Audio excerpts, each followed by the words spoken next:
लाडकी बहीण योजनेच्या महिलांसाठी खूप आनंदाची बातमी आहे. ई-केवायसी करण्याची अंतिम मुदत ही 18 नोव्हेंबर होती.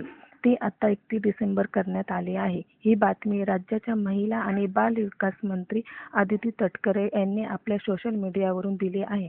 तसेच ज्यांचे वडील पती नाही किंवा ज्यांचे डिव्होर्स झाले आहेत त्यांनी ई-केवायसी कशी करायची याबद्दलही त्यांनी माहिती दिली आहे.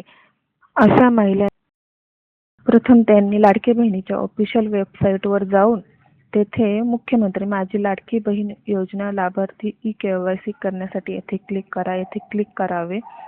क्लिक केल्यानंतर ते स्वतःचा आधार क्रमांक व कॅप्चा टाकून मी सहमत आहे येथे क्लिक करावे.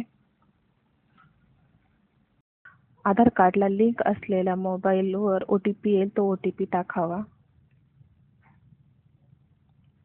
व सबमिट करा या बटनावर क्लिक करावे. नंतर वडील किंवा पतीचा आधार क्रमांक मागतील, तेथे काहीच टाकू नये व बंद करावे. तुम्ही ऑनलाईन ई-केवायसी केली आहे. आता त्यानंतर वडिलांचा किंवा पतीचा मृत्यू दाखला किंवा डिव्होर्सचे प्रमाणपत्र तुम्ही तुमच्या जिल्ह्यातील महिला व बाल विकास अधिकारी यांच्या ऑफिसला जाऊन तेथे जमा करावे. अशा प्रकारे ज्यांचे वडील नाही किंवा पती नाही किंवा ज्यांचा डिव्होर्स झाला आहे त्यांनी लाडकी बहिणीची केवायसी करावी.